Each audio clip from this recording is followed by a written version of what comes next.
Okay, so when I was thinking about this, I've never actually recorded an introduction for this podcast. So, welcome to the Royalist King CJ podcast, where we talk about music of all kinds: pop, country, hip hop, trap, R&B, soul. Just overall, we're gonna take a deep dive into music, and just kind of see where we end up, and what conversations and what we can learn from the music that isn't so clear in the first listen. So, welcome to the Royalist King CJ Music Podcast, and I hope you enjoy. Okay, so ladies and gentlemen, welcome back. I think this is gonna be one of these episodes where I'm back in that kind of I'm kind of back in a situation which I'm very happy to be in, right? And so, with that being said, we're gonna talk about Keke Palmer's song "Waiting." And her song "Waiting" is the 7th on her album. I think it's her album that is called Big Boss.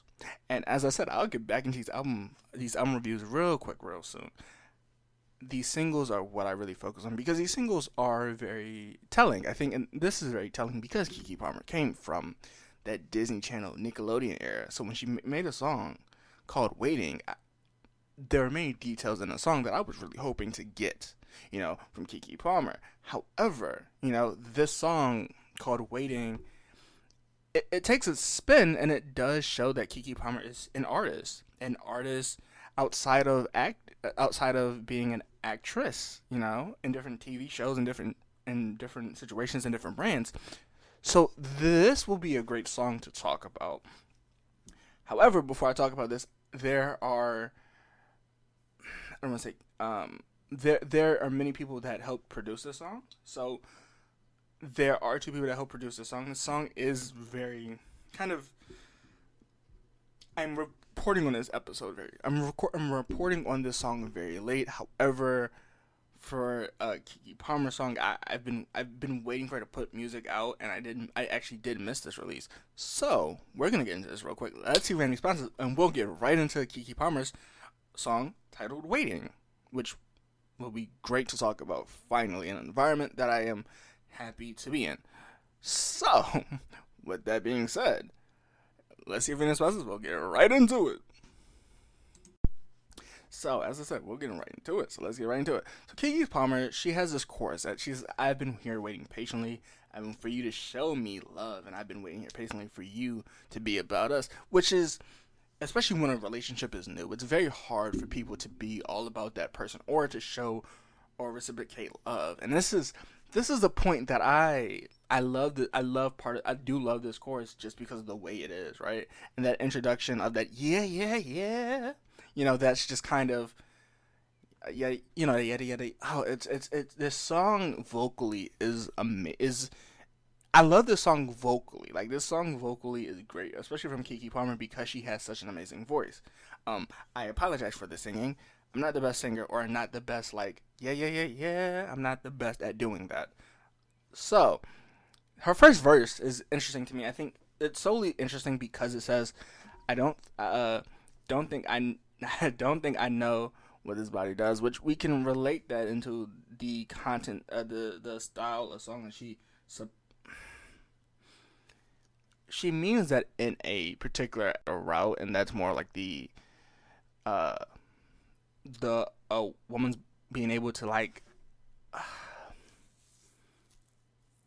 because if I say this, it sounds explicit, and I don't know how comfortable. I don't know. It's very what their body does, if it's appearance, if it's a sexual aspect, it is just her embracing her body and her body in that relationship, or what her body means or symbolizes to that person she's in a relationship with. You're so good. You're so good that you want to hide the truth from me, which is, we can argue, especially in relationships or in different relationships, where relationships, I won't say are fresh, but will go 6 months and less. There's a push and pull that people try to do, and they try to hide certain parts of them from their partner, which is, I think this is what that line's going to.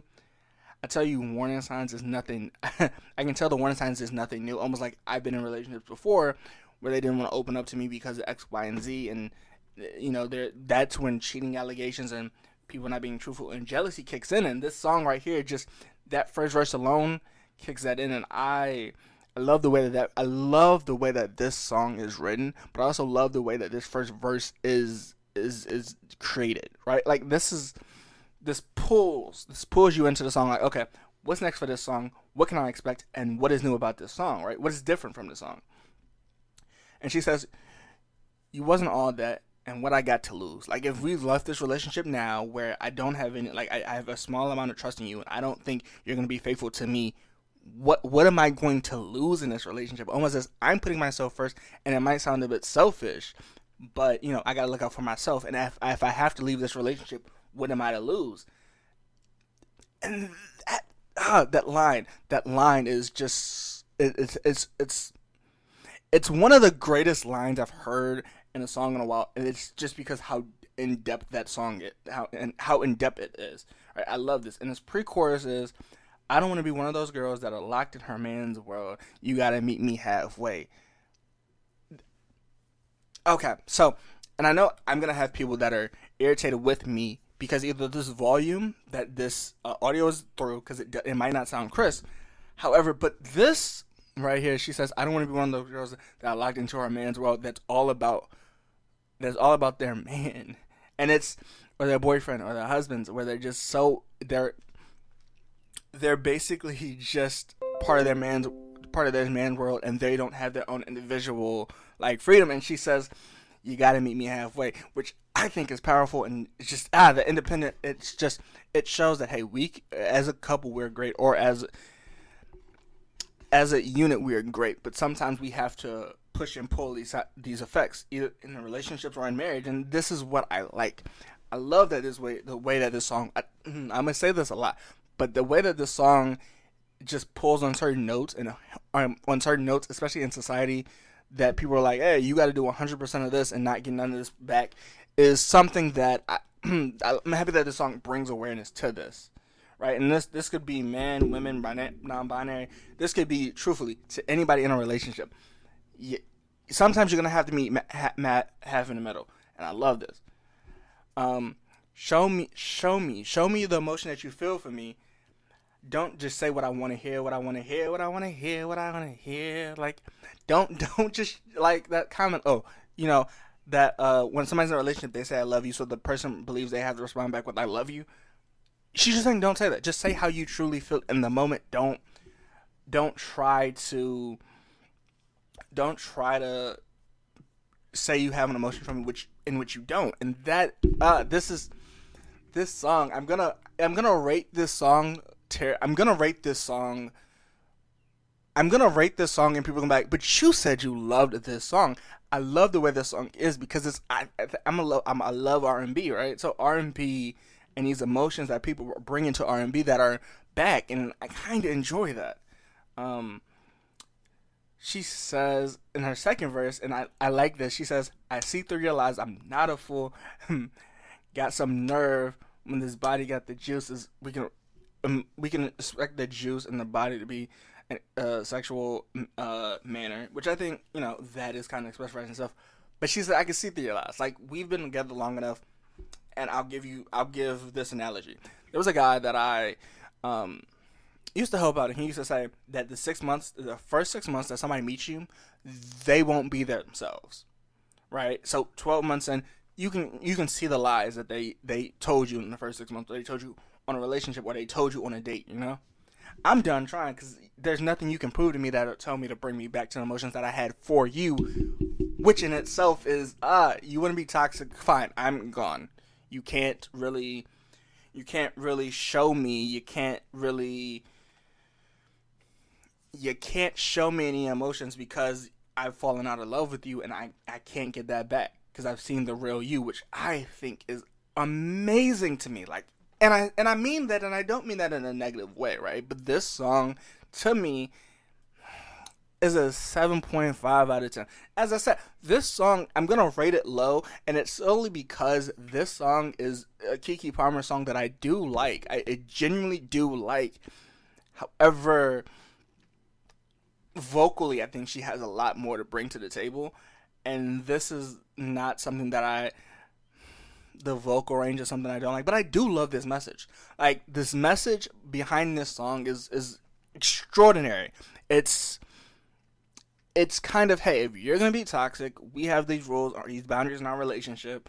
And if you can't show me affection or you can't show me that you truly love me without saying something because you think you're forced to say something because I'm with you in that moment, then there's no point of us being in a relationship.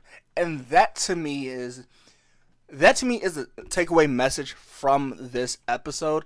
However, I'm not sure how this is going to be received, but this song in itself, I think, as I said, it could have more substance and more material to the song, right? But it is an amazing song, without a doubt. I can't deny that it's not a great song. It is. I do like this song. But give me your responses. How did you feel about this song? Did you enjoy the song? Do you think that it ran a little bit too long? I know it's a 3-minute and 21-minute song, and I don't know if people think that's too long for a song. You know, because the normal stand for time is 2 minutes and 50 seconds. So, I want to have an open conversation with you guys that listen to this. I do want to have an open conversation, and we talk about what we think about these songs. And that was Keke Palmer's Waiting.